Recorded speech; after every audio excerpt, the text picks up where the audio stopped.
Olá, irmãos, chegamos à segunda carta de Paulo a Timóteo, no capítulo 2.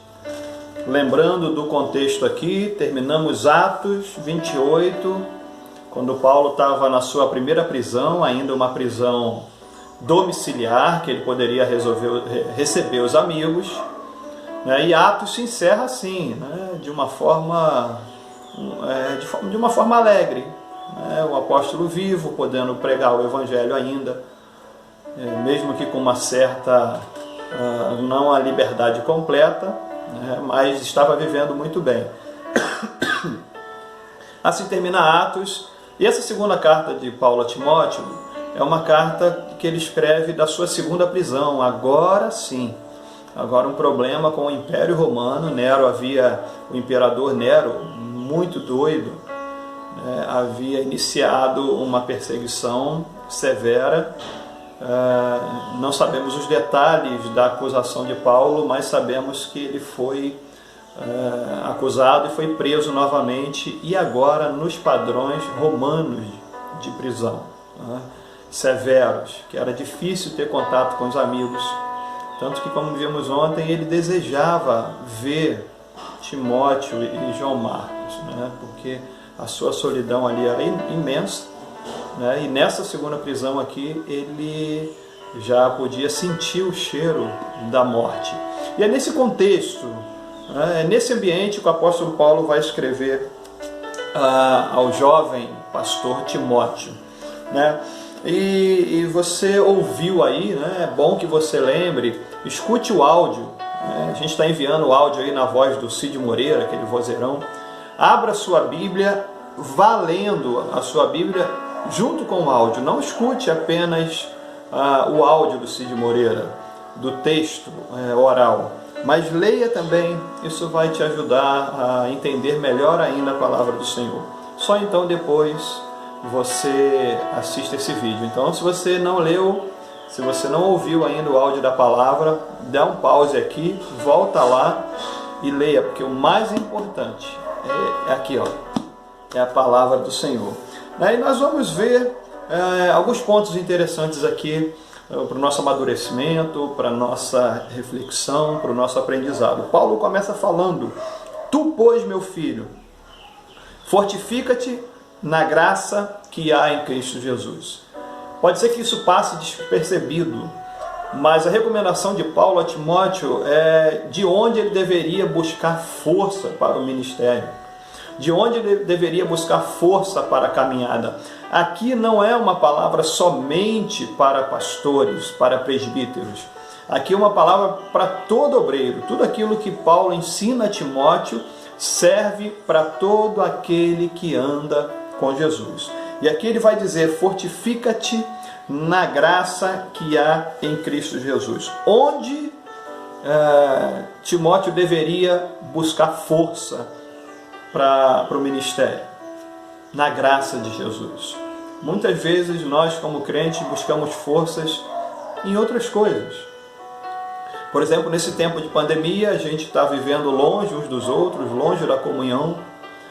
Conversamos muito sobre isso, que falta, que vontade de estarmos juntos para celebrarmos ao Senhor. Isso é maravilhoso, dói no coração da gente não poder estar junto uns dos outros, isso dói muito.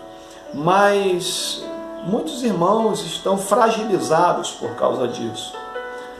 Buscam força nos encontros. São coisas muito boas, irmãos. Os irmãos sabem que eu valorizo demais. Uma das coisas mais importantes da igreja é a comunhão.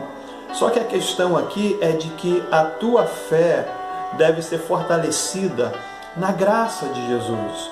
Não pode ser colocada nas reuniões da igreja, não pode ser colocada no pastor, não pode ser colocada sobre o ombro de outro irmão, porque ele também é frágil como você, ele também é fraco como você. Fortifica-te na graça que há em Cristo Jesus. No ano passado, eu vi uma notícia de um pastor americano, uma família muito linda, 3 crianças, um ministério aparentemente profícuo, uma igreja grande, um templo grande, e aquele pastor veio a tirar a sua vida.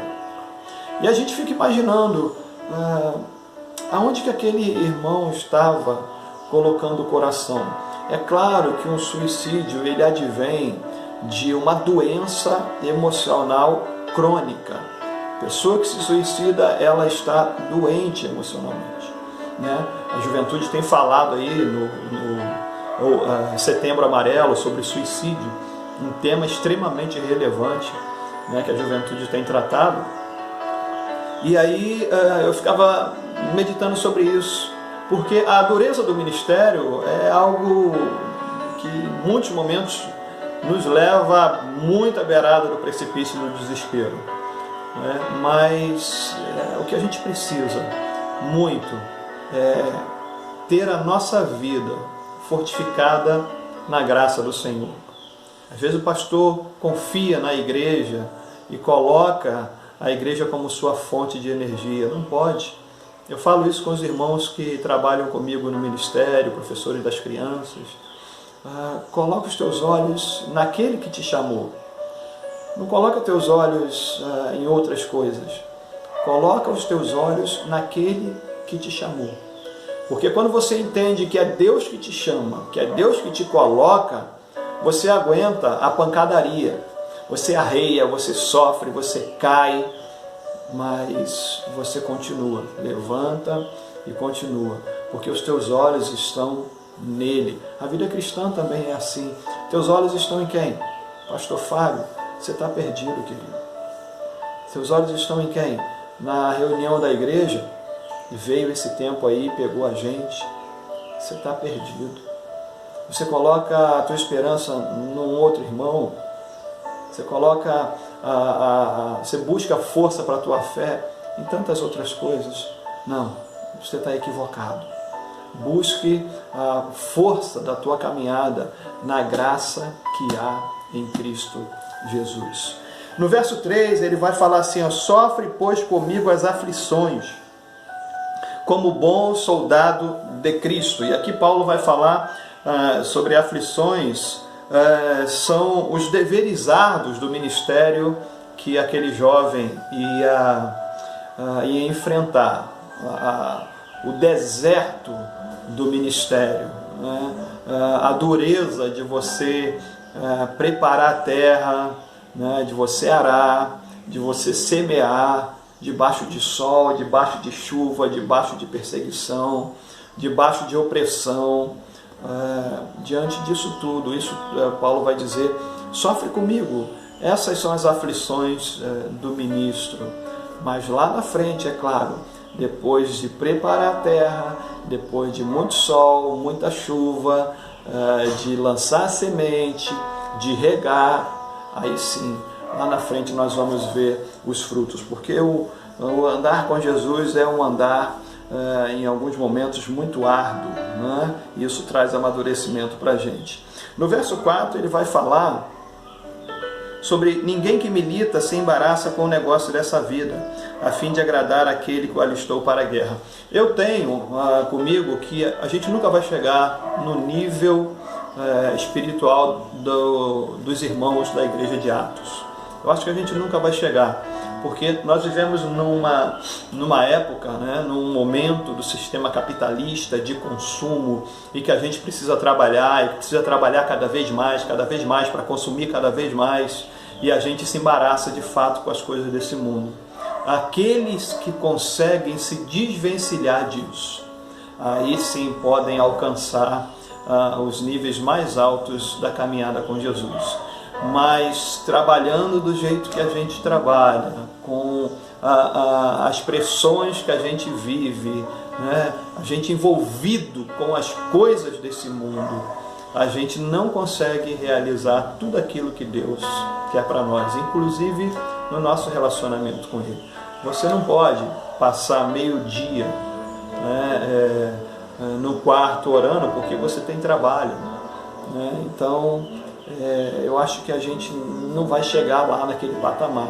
Precisamos pedir misericórdia ao Senhor e dentro da nossa vida, do nosso cotidiano, do nosso espaço de tempo, a gente conseguir dar o melhor em questão de tempo e de qualidade no nosso relacionamento com o Senhor, né? Nós não devemos nos embaraçar com as coisas desse mundo, por exemplo, também.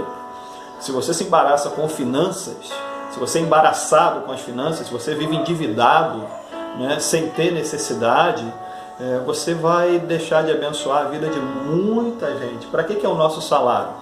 Paulo vai dizer isso: aquele que roubava, não roube mais, mas trabalhe fazendo com as próprias mãos o que é bom, para que tenha com que socorrer o necessitado. Olha que coisa. Para que é o teu salário? Para que é o meu salário? Para eu comprar um sorvete para mim, para minha família, e também comprar um sorvetinho para aquele que está precisando. É para isso. Mas aí se eu tenho que pagar a Casa Bahia, se eu tenho que pagar a Americana, se eu tenho que pagar Mercado Livre, se eu tenho que pagar o carro, se eu tenho que pagar... vai sobrar o que para eu abençoar outra pessoa? Não é isso?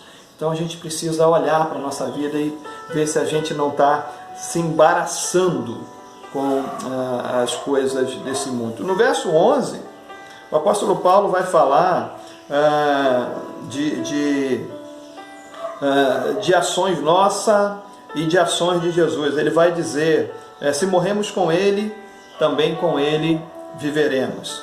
Se morremos com Ele, nós vamos também viver como Ele viveu, ressuscitar. Se sofremos com Ele, nós reinaremos com Ele. Se o negarmos, Ele nos negará. Jesus não vai ter compromisso com quem não tem compromisso com Ele. Aqueles que o negarem diante dos homens, eu o negarei diante do Pai que está nos céus, disse o Senhor. Se formos infiéis, agora não. Se nós formos infiéis, Ele permanece fiel. Deus jamais muda. A minha infidelidade não muda a fidelidade do Senhor. Isso é uma coisa que nós precisamos guardar. Por mais que eu seja infiel, em muitos momentos eu vou ser infiel, você vai ser infiel ao Senhor. Mas saiba disso, que Ele sempre permanece fiel. E isso é graça. É aí que a gente fortalece a nossa vida nos momentos de dificuldade. Né? A partir do verso 14, ele vai falar sobre algumas coisas, né? Que não se aproveitam para nada.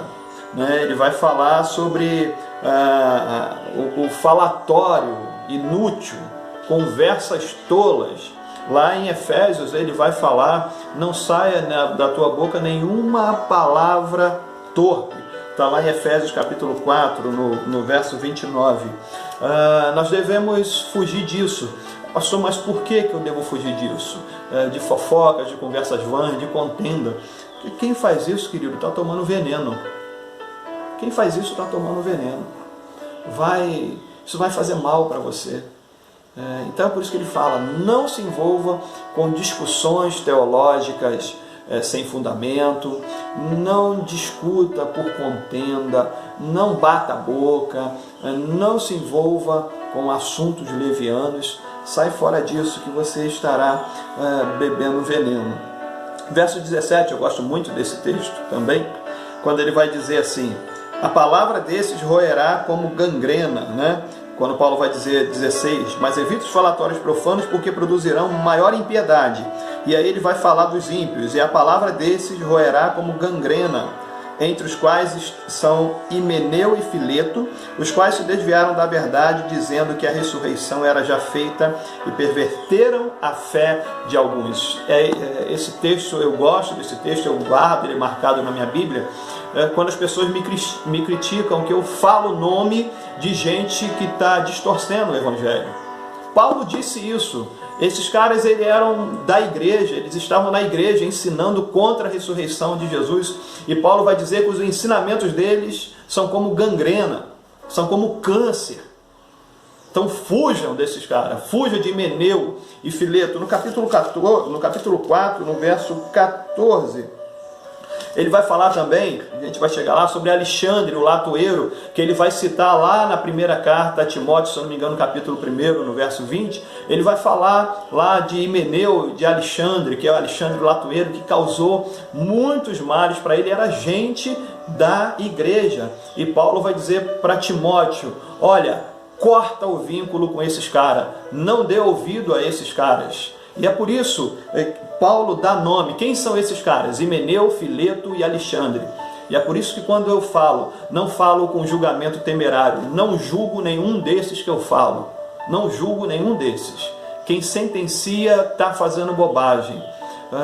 E Jesus falou sobre isso, nós não devemos julgar. Eu não sei o que vai acontecer com eles, não é da minha alçada, não é problema meu, é problema deles com Deus. O que eu julgo é o fruto, é a pregação que eles fazem, é a palavra que eles dão. Então, é esses caras que eu falo. Alguns irmãos, é claro, estão doidos para que eu fale novamente, mas tem uma porção de gente aí, tem vários aí, que estão aí na mídia, atraindo multidões. Tem uma galera agora aí de pastor coach, né? Tiago Brunet, que prega bonito, né? O David, o Léo, falam bonito demais, estão atraindo multidões com o evangelho de autoajuda, de potencial humano, de potencializar a tua capacidade. Querido, isso é muito bonito num congresso de autoajuda. Mas, como pregação da palavra, isso não é evangelho. O homem no meio não é evangelho. Jesus no meio, isso é o evangelho que nós devemos pregar. Então, não me perturbem, porque Paulo deu nome aos caras. E como pastor, eu preciso ensinar isso à igreja. Paulo diz para Timóteo, não deixa a igreja seguir esses camaradas que estão falando contra a ressurreição de Jesus. Amém, querido? Guarda isso. No verso 20, ele vai falar sobre os vasos de honra e vasos para desonra. E é interessante que aqui é uma coisa que está na minha mão também. A gente seria arrogante se a gente falasse que a gente pode santificar a nossa vida. Não, eu não posso santificar a minha vida. Quem pode me santificar é somente o Espírito Santo através da palavra do Senhor. Não fique achando que santificação é uma obra que eu realizo em mim, que você realiza em você. Não é. Isso é arrogância nossa. Porém, nós temos uma parte nesse processo. O Espírito Santo começa, o Espírito Santo vai trabalhando, ele vai agindo no processo e nós temos uma parte. O que você quer ser? É uma escolha tua. Você quer ser vaso de honra? Foge dos falatórios inúteis, foge das contendas. Se você não quiser ser vaso de honra, você vai ser vaso para desonra, né? Que eram os vasos aí usados nas casas, né? Para lavar os pés das pessoas. Eram os vasos lá do templo para os rituais e as cerimônias. Então, que tipo de vaso você quer ser? Que tipo de crente você quer ser? Para honra ou desonra? E aí a escolha é minha, a escolha é tua. O processo é todo do Espírito Santo. Mas nós temos uma resposta para dar a Ele nessa questão. Então sejamos nós vasos para a honra do nome do Senhor. E Paulo vai falar aqui a respeito disso, né, do testemunho, obreiro aprovado. E nós temos visto aí tantos pastores e pastoras que, eu digo isso com muito temor, que dão motivo para as pessoas falarem, que dão espaço para as pessoas falarem. E Paulo vai dizer, não dê razão, não dê motivo para as pessoas criticarem o Evangelho. Né? E eu preciso orar por isso todas as manhãs, pedindo que o Senhor me guarde nisso. Porque se eu deixar, eu vou fazer bobagem. A arrogância está no nosso coração, o orgulho, a vaidade fica pulsando o tempo inteiro aqui dentro. E aí só dobrando o joelho de manhã e falando, Senhor, me ajuda, não deixa eu ser pedra de tropeço, não deixa eu ser escândalo, que o meu testemunho lá no trabalho seja um testemunho de um crente, que o meu testemunho na escola seja um testemunho de um crente, que o meu testemunho na vizinhança seja testemunho de um crente. Coisa difícil é eu ouvir, pastor, eu não vou lá na tua igreja porque eu não gosto de fulano, porque fulano é fofoqueiro. Eu já ouvi isso, e é uma coisa que entristece o nosso coração. Então seja você um vaso para a honra do nome do Senhor. Quando as pessoas olharem para você, eles vão ver que você é uma pessoa usada por Deus e que anda com Deus. No versículo 22 ele vai recomendar a respeito do que a gente deve fugir, né? Foge dos desejos da mocidade, segue a justiça, a fé, o amor e a paz. São as prioridades que Timóteo deveria seguir. São as prioridades para você e para mim. Os desejos da mocidade. Aqui ele não está falando só para Timóteo, que é um jovem, né? Principalmente os que estão aí nessa minha faixa etária, aí, entre os 35 e os 55, por aí, que às vezes estão querendo ser os garotões, né? Não tem problema nenhum, academia, não tem problema nada disso, tem a saúde, vá para academia, não é disso que eu estou falando. Mas sabe aquelas exposições de mostrar o braço no Face, né? Camisetinha para mostrar não sei o que? Gente, eu com 46 anos de idade, eu já passei dessa época, né? De causar, né? Apelo à vaidade. A gente é tentado a fazer essas coisas, né? A se mostrar além do que deve, né? Então foge, você que é jovem, foge, é fugir, não é conversar. E você também, que não é tão jovem mais como eu, foge dos desejos da mocidade, segue a justiça, a fé, a caridade, que é o amor, verso 22, e a paz, com os que com o coração puro invocam o nome do Senhor. Do verso 24 ao 26, ele vai falar a respeito da mansidão e trabalhar para restaurar aqueles que estão no laço do diabo. Também é uma orientação que ele dá ao jovem Timóteo, né? Com paciência, com mansidão, para libertar aqueles que estão lá sendo escravizados por Satanás. Que Deus nos abençoe, que Deus use a nossa vida poderosamente, cada um no ministério que o Senhor nos confiou. Deus te abençoe, querido, em nome de Jesus, e até o nosso próximo encontro. Amém.